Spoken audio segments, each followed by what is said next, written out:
제가 어렸을 때 시골에서 이제 자랄 때 생각을 해보면 학교에 갔다가 돌아오면 대부분 이제 동네에서 좀 마당이 넓은 집이 있어요. 거기서 모여서 친구들끼리 노는 거예요. 뭐 다른 놀거리가 없으니까요. 그곳에서 친구들이 모여서 땅은 넓으니까 땅 따먹기를 한다거나 또 자치기를 한다거나 술래잡기를 한다거나 그런 것을 하면서 이렇게 친구들끼리 놀았어요. 한참 놀다가 해가 지면 집집마다 엄마가 나와가지고 누구 이름을 불러요. 그래야 가요. 그렇지 않으면 안 가요. 노느라고 정신 팔려가지고. 그래서 엄마가 부르면 이제 가서 가요. 근데 부르지 않는 아이가 있어요. 어떤 집 아이예요? 엄마가 장사 나가서 아직 안 들어왔다거나 밭에 나가서 일하느라고 아직 안 들어왔거나 그런 아이는 부르지 않아요. 그 중동 지방에서는 목자들이 양을 이렇게 돌볼 때 밤이 되게 되면 우리 안으로 들어와요. 끌고. 그런데 아무리 양이 숫자가 많아도 한 마리 한 마리 목자는 다 자기 양을 챙겨가지고 들어와서 확인을 하고 문을 잠궈요. 만일에 양을 다 이렇게 집집마다 챙겼는데 아직도 들에서 풀을 뜯고 있는 양이 있다고 한다면 그 양은 주인이 없는 양이거나 또 길을 잃어버린 양일 것이에요. 예수님께서는 비유를 말씀하시면서 아직도 우리에 들지 않은 양이 있다고 하는 거예요. 그런데 예수님께서는 그 양에 대해서 지극한 관심을 갖고 계시다고 하는 거예요. 그러니까 예수님께서 당시 세상을 바라볼 때 우리 안에 들어와 있는 양보다 우리 밖에 있는 양들이 더 많이 있었다 하는 거예요. 그러니까 방치된 양들, 목자 없이 방황하는 사람들이 많이 있었다. 그 사람들은 누구예요? 예수님을 믿지 아니하고 자기를 믿고 사는 사람들, 돈을 믿고 사는 사람들, 권세를 믿고 사는 사람들, 우상을 따라 사는 사람들, 뭐 이런 사람들이라. 그러니까 누구의 보호가 필요한 사람들인데 보호받을 사람이 없는 거예요. 그래서 자기가 가진 것을 믿고 의지하고 사는 사람들이에요. 여러분, 예수님께서 왜 우리의 선한 목자가 될 수가 있습니까? 이미 앞에서 말한 것처럼 목자 되신 예수님은 우리를 위해서 생명까지도 내놓으셨기 때문이다. 그래서 선한 목자라 하는 거예요. 또 뭐예요? 우리 밖에 있는 양까지 사랑하시는 목자가 되시기 때문이다 그랬어요. 자, 그러면 성령께서 지금도 우리에게 원하시는 것이 무엇인가? 지금도 우리에게 원하시는 것은 예수님께서 우리 밖에 있는 양에게 관심을 가지셨던 것처럼 우리도 우리 밖에 있는 양에게 관심을 가져야 된다는 거예요. 예수님의 관심사가 우리의 관심사가 돼야 된다 하는 것이에요. 자, 그러면 이 우리의 의미가 무엇인가? 우리의 의미는 뭐예요? 어떤 담장을 쌓고 그 안에 집을 짓고 그런 공간을 말하는 것이 아니에요. 예수님께서 사역하실 때 보면 항상 그 공간 안에서만 일하시지 않으셨어요. 특별히 예수님은 머리 둘 곳조차 없다 그렇게 말씀하셨잖아요. 이단들의 특징은 뭐예요? 이 공간을 아주 중요시 여겨요. 그래서 자기들 안으로 들어와야 된다는 거예요.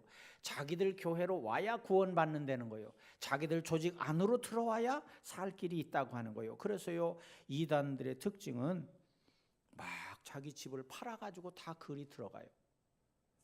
사업도 정리해가지고 막 글이 들어가는 사람도 있어요. 이단이 왜 돈이 많은가? 그래서 돈이 많은 거예요. 이단들은 돈이 엄청나게 많대요. 그래서 우리 주위에서도 보면요, 교회가 문제돼 가지고 교회를 인수하는 사람들이 대부분 이단들이 인수를 해요. 참 비극적인 일이에요. 어떤 일이 있어도 교회가 그렇게 돼서는 안 되잖아요. 반대가 돼야 되는데 그렇게 된다고 하는 거예요. 그래서 그 사람들은 돈이 많아요. 지난주에도 저에게 큰 이렇게 봉투에, 대봉투에 여러 가지 책자들이 배달이 되어 왔어요. 근데 그걸 무료로 주는 거예요. 어디서 주겠어요? 이단들이 주는 거예요. 이단들. 정상적인 사람들은 어떻게 해요? 다 팔아요. 공짜로 누가 책을 줘요? 이단들은 다 공짜로 줘요.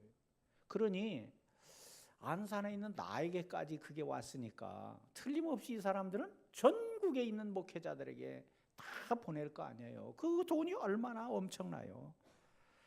이런 물질 공세 앞에 교회가 무너지고 있다고 하는 거예요. 그러나 예수님은 절대 공간을 말씀하시지 않으셨어요. 어떠한 특별한 종교를 말하지 않으셨어요. 그러니까 여기서 울타리라고 하는 것은 하나님과의 약속된 그 공간을 얘기하는, 하나님과의 약속된 공간이 아니라 하나님과의 약속을 말하는 것이에요.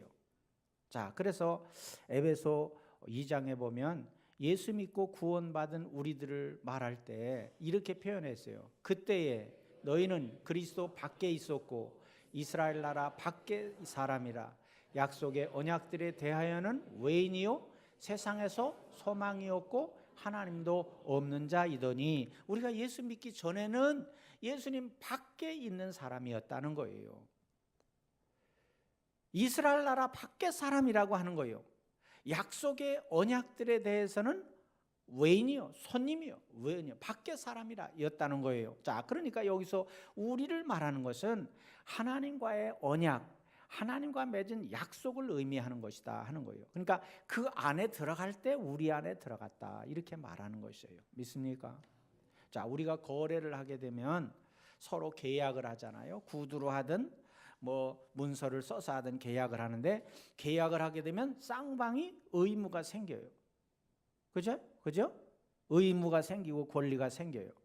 자, 근데 하나님께서는 우리에게 복을 주시기 위해서 하나님이 일방적으로 우리와 약속을 하셔요. 약속. 어떤 약속? 성경에 보면 수없이 많은 약속이 있잖아요. 이게 뭐 우리하고 하나님하고 앉아가지고 결판 내서 만든 약속이 아니에요. 대통령이 어느 나라 가면 양쪽 뉴스에 보면 양쪽 테이블에 자기 나라 대표들이 앉아가지고 막 이렇게 협상을 하잖아요. 그렇게 해서 된 것이 아니라 하나님은 우리에게 어떻게든지 좋은 것을 주시기 위해서 일방적으로 우리와 약속을 하셨어요. 그러니 얼마나 좋으신 분이에요. 그런데 어떻게 표정은 별로 좋은 표정이 없네요. 자, 그러니까 예수님을 보내신 것은 뭐예요? 우리와 약속을 맺기 위해서 보내신 거예요. 우리를 구원하시기 위해서요. 그래서 하나님은 우리를 향해서 무엇을 해야 될 의무가 있는 분은 아니에요. 그런데 하나님은 창조주이시고 주인이시잖아요. 그러니까 하나님 마음대로 하실 수 있는 분이에요. 그럼에도 불구하고 우리를 사랑하시기 때문에 우리를 위해서 뭔가 의무를 이행하시겠다고 하는 거예요. 어떤 일이 있어도 그 주요한 내용이 뭐예요? 어떤 일이 있어도 우리를 인도하신다, 우리를 보호하신다. 그래서 우리를 천국까지 데려가서 우리에게 영원히 살 수 있도록 우리에게 복을 주신다.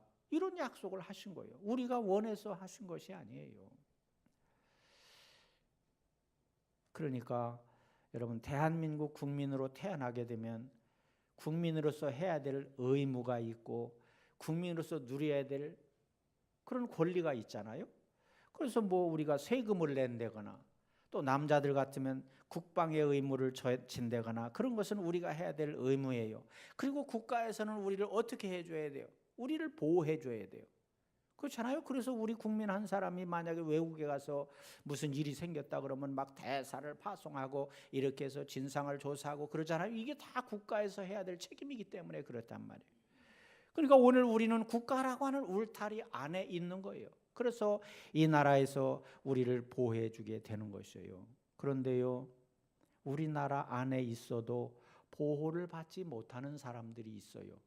어떤 사람들이에요? 불법으로 체류하는 사람들이에요. 외국 사람들이 우리나라에 와가지고 불법으로 체류한단 말이에요. 이런 사람들은 국가에서 보호할 의무가 있는 것이 아니라 오히려 발각되면 자기 나라로 추방을 해야 돼요. 다른 나라 사람이기 때문에 그렇다고 하는 거예요. 그래서 우리는 국가라고 하는 울타리가 우리를 보호해 주는 거예요.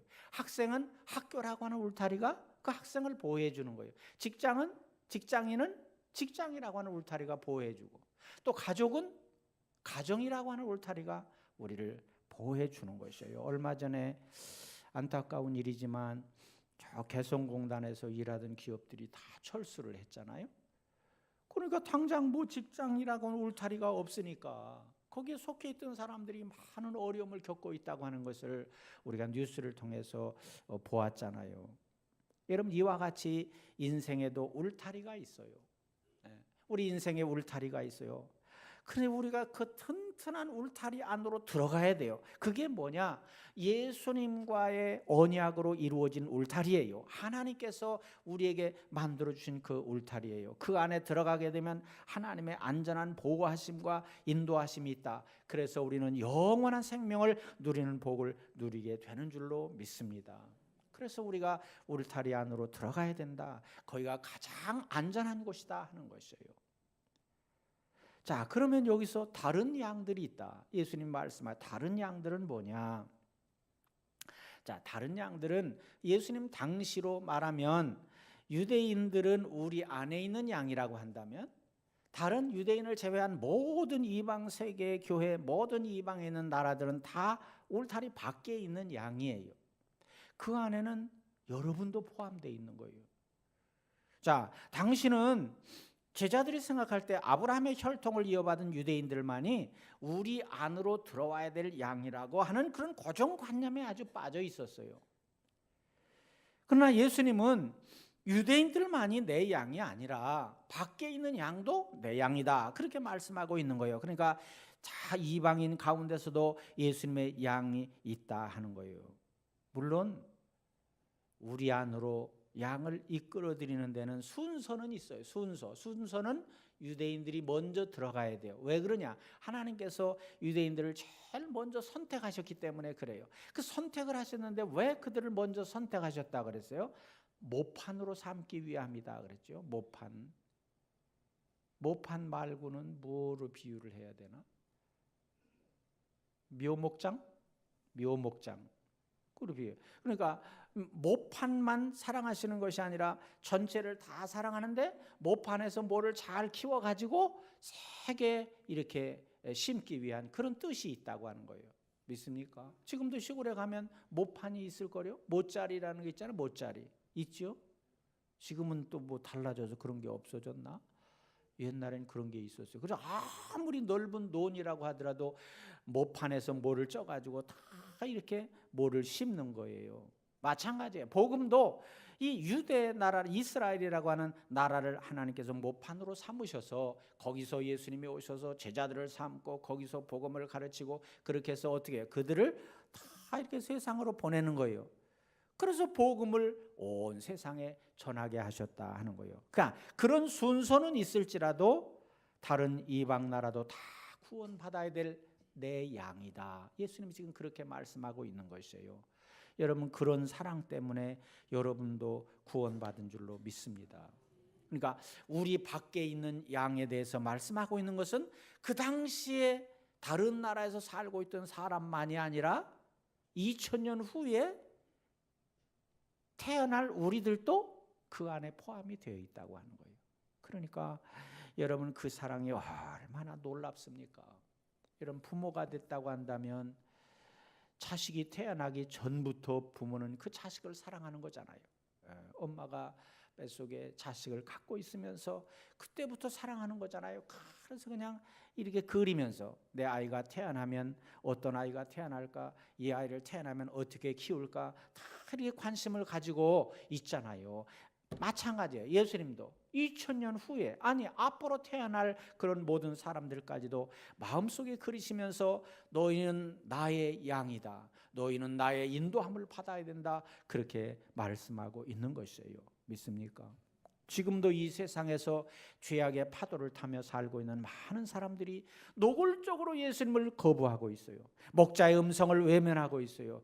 그들은 구원을 받아야 될 필요한 존재라고 하는 그것조차 느끼지 못하고 살아가고 있어요. 그럼에도 불구하고 그들 가운데는 우리 안에 들지 않은 많은 양들이 있다고 주님은 안타까워하고 계셔요. 이런 마음을 여러분과 내가 가져야 된다고 하는 거예요. 믿습니까? 이렇게 볼 때요, 교회 사명은 어디까지인가? 교회는 어디까지 부흥돼야 됩니까? 이렇게 묻는 사람이 있어요. 교회는 어디까지 부흥돼야 돼요? 예? 대답을 왜 못해요? 어디까지 부흥돼야 돼? 그 다른 양들이 예수님이 보는 그 다른 양들이 다 우리 안에 들어오기까지 부흥돼야 돼요. 믿습니까? 그리고 왜 교회가 자꾸 많이 생기냐고 그러면 안 돼요. 하나라도 더 생겨서, 왜 우리 교회 옆에 또 교회가 세워집니까? 그러지 말고 하나라도 더 생겨서 정말 주님이 찾는 그 양들이 다 들어올 때까지, 그때가 되면 예수님이 우리를 데리러 이 세상에 다시 오실 줄로 믿습니다. 그것이 약속이잖아요. 그것이 예수님의 재림이잖아요. 그래서 이것은 다른 양들에 대한 관심은 그냥 요 주위에 있는 사람들만이 아니라 우리가 선교사를 통해서 세계로 나가서 복음을 전하고 약한 교회를 도와서 든든하게 세워지는 것까지 다 포함해서 우리는 다른 양들을 인도해야 된다. 예수님이 그 관심을 가지셨던 것처럼 우리도 관심을 가져야 될 줄로 믿습니다. 그래서 국내외적으로 끊임없이 전도하고 선교하는 일을 해야 된다 하는 것이에요. 왜 그래요?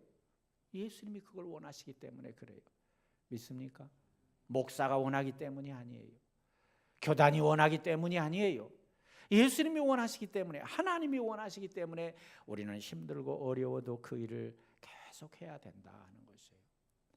자, 거기에 그런 마음을, 예수님은 어떤 마음을 갖고 계신가? 여러분, 우리 밖에도 많은 양들이 있는 이유가 무엇인가? 그 이유가 뭐예요? 우리 밖에 왜 양이 있어요? 목자의 음성을 듣지 못했기 때문에 그래요. 목자의 음성을 들으면 목자를 따라가는 것이 양이라 그랬잖아요. 그러니까 우리 밖에 왜 지금도 교회 밖에 많은 사람들이 있는가? 왜 예수님을 부인하고 교회를 부인하며 사는 사람들이 많이 있는가? 그들은 예수님의 음성을 들을 기회가 없었다. 그렇기 때문에 예수님이 누군지도 모르고 예수님을 알지 못하고 살아간다. 예수님의 그 무한한 사랑을 그들은 체험하지 못하고 살아간다고 하는 거예요. 그러니까 우리가 전도를 한다고 하는 것은 그 음성을 들려주는 거예요. 그것이 바로 전도다. 그러니까요, 당시 유대인들을 다른 사람들이 보면, 야, 저 사람들은 피도 눈물도 없는 사람들이다, 그렇게 생각했을지 몰라요. 왜 그래요? 안식일이 되면 절대로 일을 하지 않아. 그냥 먹는 것조차도 미리 만들어 놔. 절대로 일하지 않고 예배만 드려. 그리고 절대로 구별된 삶을 살아간다. 그러니까 막 융통성도 없고 손톱 갖다 찔러도 들어가지도 않는 사람들이다, 그렇게 생각했을지 모르겠어요. 그리고 자기들 안에 들어와야 구원을 받는다, 그렇게 말하니까. 그러니까 다른 사람들이 볼 때 어떻게 했겠어요? 야, 저기 들어갔다는 숨 막혀 죽겠구나, 그렇게 생각했을 거예요. 근데 여러분 보세요. 오늘날도요, 안 믿는 친구들이나 안 믿는 이웃들이 여러분을 볼 때 어떻게 생각하는지 아셔요? 그렇게 생각하는 사람들이 많이 있어요. 아, 주일날 이 좋은 날에 어떻게 놀러 가야지, 여기 와서 예배 드리고 있는가? 예? 그렇게 생각하고 뭐 봉사한다고 한투타면 교회 가고 물질 드리고, 야, 거기 들어갔다 내 숨 막혀 죽겠구나, 이렇게 생각하는 사람들이 많이 있다는 거예요. 여러분은 어떻게 속게 되셨어요? 네? 참 희한한 일이에요. 신비한 일이야. 많은 사람, 전도하다 보면요, 별 사람 다 만나요. 그런 것 때문에 못 오는 사람들이 많이 있다고 하는 거예요. 그 당시에도 바로 그래서 많은 사람들이 유대인들을 외면하고 바로 그 안에 들어가기를 싫어했다 하는 거예요. 이런 사람들을 향해서 예수님은 끝까지 목자가 되어야 되겠다고 말씀하고 있어요. 자, 오늘 말씀에 보면 16절에 보면 내가 인도하여야 할 터이니, 누구를 말하는 거예요? 우리 밖에 있는 사람들을 말하는 거예요. 근데 예수님 내가 인도하여야 할 터이니 이렇게 번역이 되어 있지만 그 의미를 보면 훨씬 더 강력한 결의와 책임감이 담겨 있어요. 어떤 일이 있어도 반드시 인도하고야 말겠다고 하는 세계 교회를 향한 예수님의 큰 꿈이 그 안에 담겨져 있다고 하는 거예요. 교회를 세우기 위해서 불러들여야 될 다른 양들을 향한 예수님의 뜨거운 사랑의 마음이 그 안에 담겨 있다고 하는 거예요. 그렇기 때문에 이 짧은 말씀은 오늘날 복음 전도의 원동력이 되는 말씀인 줄로 믿습니다. 그럼에도 불구하고 우리가 이 말씀을 그냥 외면하고 지나친다고 한다면 주님의 음성을 듣지 못하고 방황하는 세상의 그 다른 양들, 우리 밖에 있는 양들을 도대체 어떻게 할 것인가? 주님이 안타까워하시는데 우리가 모른다고 그냥 지나친다고 한다면 어떻게 할 것인가? 우리는 무지한 길로 따라갈 수밖에 없다. 그래서 성령께서 이 시간 우리 모두에게 깨우쳐 주시기를 바랍니다. 깨우쳐 주시기를 바랍니다. 그러면 예수님은 다른 양들을 어떻게 인도하셨습니까? 네? 그들이 주님의 음성임을 듣게 하신 거예요. 그래서 예수님은 곳곳마다 찾아가셨잖아요. 사람들이 외면하는 죄인도 찾아가고 병자도 찾아가고 곳곳에 찾아다니시면서 말씀을 전하셨어요. 그래서 예수님의 십자가의 죽으심과 부활의 복음을 듣게 하셨다는 거예요. 오늘 우리를 통해서 전도하는 것은, 우리를 통해서 곳곳에 다니면서 복음을 전하게 하는 것은 바로 그 예수 그리스도, 십자가의 죽으심과 부활의 그 예수 그리스도를 전해야 된다고 하는 것, 그것을 그들에게 들려주기 위해서 우리가 감당하고 있는 것이에요. 그러니까 주님은 지상에 있는 교회, 곧 증인된 여러분의 입술을 통해서 바로 그것이 이루어지기를 원하는 줄로 믿습니다. 여러분, 한 가지 분명한 사실을 기억해야 돼요. 주님께서는요, 내 신앙에만 관심이 있는 것을 원치 않으셔요. 자꾸 밖을 봐야 된다는 거예요. 길 잃은 양을 봐야 된다고 하는 거예요. 방황하는 그 양들을 봐야 된다고 하는 거예요. 그러니까 너는 너만 관심이 있는 것이 아니라 이웃에게도 관심이 있어야 된다고 하는 거예요. 그럴 때 주님을 기쁘시게 해드릴 수 있는 줄로 믿습니다. 눈을 들어 밖을 보시기를 바랍니다. 수없이 많은 양들이 우리 밖에서 방황하고 있다. 그들에게 예수 그리스도의 십자가의 죽으심과 부활의 복음을 들려줘야 된다. 그것을 말씀하고 있는 것이에요. 그러면서 갑자기 예수님의 죽음에 대한 말씀을 하셔요. 17절에 내가 내 목숨을 버리는 것은 그것을 내가 다시 얻기 위함이다. 이런 말씀을 하셨어요. 여기 목숨을 버린다고 하는 것은 자살을 말하는 것이 아니에요. 예수님은 전혀 죽으실 수 없는 분이에요. 예수님은 어떻게 사시는 분이에요? 영생하시는 분이잖아요. 그러니까 그분은 죽으실 수 없는 분이야. 죄를 범한 우리들은 다 누구나 다 죽어요. 근데 예수님은 죽으실 수 없는 분이에요. 그럼에도 불구하고 죽음의 길을 선택하신 것은 바로 우리를 사랑하시는 그 사랑 때문이라 하는 거예요. 지구상에 있는 모든 사람들을 위해서 목숨을 내놓겠다 하는 것이에요. 여러분, 우리는 다 한 번은 죽어야 되잖아요. 그런데 예수님은 영생하시는 분이니까 죽을 수 없는 분이에요. 누구도 예수님의 생명을 뺏어갈 수가 없어요. 제자들이 이해하지 못했던 것 중에 하나가 그거예요. 3년 동안 예수님을 따라다녔잖아요. 그런데 예수님이 하시는 행동, 말씀 다 들었잖아요. 그런데 예수님은 보통뿐이 아니라고 하는 것을 왜 제자들이 몰랐겠어요? 아무리 어리석어도 그것을 알지요. 그러니까 예수님은 하나님의 아들이라고 하는 것을 그들이 알았어요. 그런데 갑자기 예수님이 돌아가신다는 거예요. 그러니까 그 제자들이 믿을 수가 없었어요. 누가 감히 예수님의 생명을 뺏을 수가 있단 말인가? 그렇게 생각한 거예요. 그러나 예수님께서는 스스로 생명력을 제한하셨어요. 그래서 죽음의 상태에 머무르신 거예요. 죽으실 수 없는 분이요. 그런데 우리를 위해서 인간의 몸을 입고 오셨기 때문에 스스로 생명력을 제한하셔서 죽음의 상태에 머무르게 하셨다. 예수님은 사람에게 생명을 줄 수도 있는 분이고 뺏어갈 수도 있는 분이시요. 그럼에도 불구하고 하나님의 뜻을 이루어서 우리 인간을 구원하기 위해서 생명을 잠시 멈추고 죽음의 상태에 거하신 분이다 하는 것이에요. 그래서 18절에 그렇게 말씀하고 있어요. 이는 내게서 빼앗는 자가 있는 것이 아니라 내가 스스로 버리노라. 나는 버릴 권세도 있고 다시 얻을 권세도 있으니 이 계명은 내 아버지에게서 받았노라 그랬어요. 이 계명이 뭐예요? 하나님의 약속, 하나님의 언약, 하나님의 계약, 바로 그거예요. 하나님께서요 세상을 창조하시고 인간을 만드셨잖아요. 그런데 하나님이 우리를 얼마나 사랑하시는가 하는 것을 그냥 하나님이 우리를 사랑하십니다 이런 것만 가지고는 미약해요. 그런데 그 증거가 있잖아요. 증거가 어디서 우리는 알 수 있어요? 노아의 홍수 심판 때 보세요.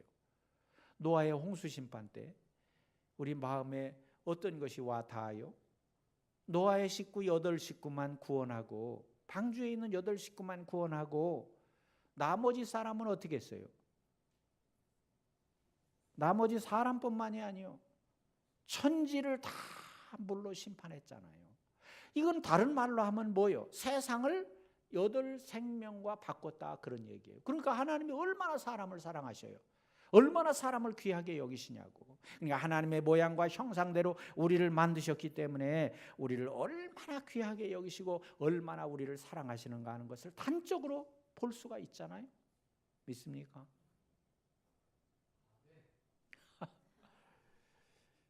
사랑하시는구나 하고 이렇게 화답이 있어야지 뭐가 되지. 그렇게 앉아 있으면 그래도 난 안 사랑하는데요, 그러는 눈치가 어때? 하나님이 사랑하셔요? 얼마만큼이요? 많이. 그런 감동이 와야 돼요. 그런 감동이 와야 되고, 그래야 세상을 살아가는 맛이 있지. 나는 그냥 있으나마나한 존재고 이렇게 생각한다. 그러니까 자살하는 거 아니에요. 정말 우리가 가서 이런 것을 알려줘야 돼. 그런 사람한테 얼마나 네가 귀한 존재인가, 얼마나 천하보다 귀한 존재인가를 알려줘야 된다. 그건 하나님이 우리에게 보여주신 것이잖아요. 자, 그러면 그런데 인간은 어떻게 했어요? 그 우리 밖을 뛰쳐나온 사람들이잖아요. 하나님이 창조한 에덴 동산, 모든 것이 완벽하고 모든 것이 준비된 그곳을 스스로 뛰쳐나온 것이 우리 인간이잖아요. 그러니까요, 우리가 살 길은 뭐예요? 우리가 살 수 있는 길은 다시 그 안으로 들어가야 돼요. 믿습니까? 근데 어떻게 들어가요? 들어갈 수 있는 방법이 없어. 에덴 동산은요, 철저하게 지켰어요. 못 들어오게. 그런데 하나님께서 예수 그리스도를 통해서 들어올 수 있는 길을 열어주셨잖아요. 그렇기 때문에 우리가 예수님을 믿어야 되는 길인 줄로 믿습니다. 이것이 하나님이 정하신 방법이에요. 그래서 우리는 예수님을 믿어야 된다 하는 것이에요. 그래서 여러분, 죄로 죽었던 우리가 하나님의 영으로 새롭게 되어 하나님의 성품을 회복하고 그래서 하나님과 교제하도록 만들어 주셨어요. 그러니까 우리들의 목숨은 이 세상에 수십억의 인구가 살고 있는데 70억의 인구의 목숨을 다 합쳐도 다른 사람을 의롭게 할 수 있는 힘이 없어요. 그러나 예수님은 어때요? 예수님은 그 죽음을 통해서, 그 다시 사신 부활을 통해서 새로운 생명을 주셨어요. 성령을 보내주셔서 우리를 새롭게 변화시킨다고 하는 거예요. 여러분, 많은 사람들이요, 교회를 다니는 많은 사람들이 교회를 오해하고 있어요. 교회 가서 뭐 상처받은 거 치유나 받고 위로나 받고 이러는 곳으로 알아요. 참 안타까워요. 엊그제도 내가 전화 한 통화를 받았어요. 어떤 남자분이에요. 전화가 왔어. 오랫동안 안 나왔어. 그래서 어떻게 안 나오십니까? 그랬더니 예, 제가요 어떤 교회를 나가요. 거기 가면요 점심도 주고요. 거기 가면 뭐도 주고 그래요. 그러니까 이 말은 자기가 직접 전화를 했단 말이에요. 내가. 그러면 무슨 얘기예요? 너는 왜 안 하느냐 이거예요. 협박하는 거잖아요. 너희들도 그런 걸 해야 될 거 아니냐, 그런 얘기예요. 물론 교회가 그런 일을 해야 돼요. 잘하는 거예요. 그러나 여러분, 중요한 것은 교회는요, 위로받고 상처받은 것을 치료받고 그런 것은 여러 가지 것 중에 작은 것 중에 하나예요. 늘 받으려고만 해. 안타까워요. 여러분, 가장 중요한 것은 예수 믿고 나서 우리가 변화돼야 돼요. 변화돼야 돼요. 바뀌어야 된단 말이에요. 바뀌어야 돼요. 그래야 천국인의 삶을 살 수 있을 거 아니에요. 세상에 속한 자로서 어떻게 천국 가서 살 수 있겠어요? 한국 사람이 미국 시민이 되려면 미국 시민으로서 갖춰야 될 자격을 갖춰야 시민권을 주는 거잖아요. 변해야 돼요. 어떻게 변해요? 변하지 않아. 수십 년을 신앙생활했어도 거짓말하는 사람은 여전히 거짓말하고, 교만한 사람은 여전히 교만하고, 세상적인 사람은 여전히 세상적이고, 이것이 교회를 바라보는 사람들의 허탈함이잖아요. 나 자신이 그렇고 또 이웃 사람들이 그렇고 주위에서 교회를 바라보는 이 눈이 그렇잖아요. 여러분, 교회는 어떤 곳인가? 사람이 변화돼야 된다. 기질이 바뀌어지고 가치관이 바뀌어져야 된다. 믿습니까? 예수님이 우리를 위해서 죽으셨어요. 그런데도 우리는 변화되지 않아. 그렇다면 뭐가 문제가 있는 거예요? 그렇다면 뭐 때문에 그런가? 뭐 때문에 그런 것 같아요? 예수님을 믿지 않기 때문에 그래요. 교회 다녀도 믿지 않는단 말이에요. 그렇기 때문에 문제예요. 교회 와 있어도 그냥 형식적으로 와 있는 거예요. 믿지 않아요. 믿는다고 착각하며 살아가는 거예요. 오늘 이 아침에 여러분에게 혹독한 말씀을 한다고 생각하지 마세요. 깨달아야 돼요. 변해야 돼요. 지식이나 과학으로는 절대로 변하지 않아요. 물론 지식이 늘어나고 과학의 문명의 혜택을 통해서 편리함을 누리고 그런 변화는 있어요. 그러나 본질적인 인간의 변화는 없다고 하는 거예요. 세상에 보이는 영광 때문에 예수님의 죽음을 농담으로 여기고 십자가의 죽으심을 그냥 이야기 정도로 알고 말하는 것은 누구나 할 수 있어요. 왜 교회가 회개의 눈물이 없는가? 왜 예배만 마치면 세상으로 향해서 달려가기가 바쁜가? 이것은 뭐 때문에 그래요? 예수 그리스도 안에 나의 운명이 달려있다고 하는 그런 안타까운 마음이 없단 말이에요. 세상에 있다고 생각하기 때문에 그렇단 말이에요. 그러니까 예배도 소홀히 하고, 기도 생활도 소홀히 하고, 봉사도 소홀히 하고, 전도도 소홀히 하고, 모든 것이 후순위가 된다고 한다면 어떻게 변화된 자로서의 삶을 산다고 말할 수가 있겠는가? 오늘 예수님의 안타까운 마음을 가지고 우리 밖에 있는 양들을 생각하고 그들에게서 안타까운 마음을 가졌던 것처럼 오늘 우리도 성령 안에서 변화되어서 그런 안타까운 마음을 가져야 될 줄로 믿습니다. 여러분, 우리가 세상을 살아가면서 예수님 때문에 세상 것을 버릴 줄 아는 믿음의 단계로 올라가야 된다는 거예요. 세상이 우선이에요. 그리고 남는 시간에 예수님을 찾아요. 남는 것으로 예수님께 드려요. 우리는 하나씩 조금씩 맡기다가 생명까지 맡기는 믿음으로 성숙해야 될 줄로 믿습니다. 우리 밖을 보세요. 하나님의 관심에서 벗어나지 말고 정말 하나님의 마음을 가지고 우리가 이 땅에 살아갈 때 목자 없는 양들에 대한 관심을 갖게 될 줄로 믿습니다. 이것이 바로 하나님이 원하시는 거예요. 우리를 통해서 원하시는 것이다.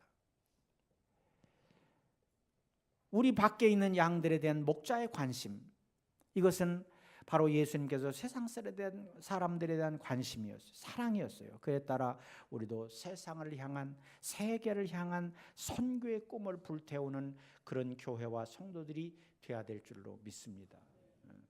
나 하나도 못하는데 어떻게 다른 사람을 봅니까? 물론 그렇게 말할 수도 있어요. 그러나 중요한 것은 봐야 된다는 거예요. 그렇게 봐야 된다. 우리가 줄 수 있는 것이 얼마든지 있어요. 준다고 하는 것은 돈만 얘기하는 것이 아니에요. 여러분의 말 한마디도 줄 수 있어요. 여러분이 가지고 있는 재능도 줄 수 있어요. 얼마든지 있어요. 그것을 통해서 우리 밖에 있는 양들에 대한 관심을 갖고 그럴 때 우리 예수님께서 기뻐하실 줄로 믿습니다. 오늘 이것이 궁극적으로 말하면 뭐냐? 세계를 향한 선교의 꿈이에요.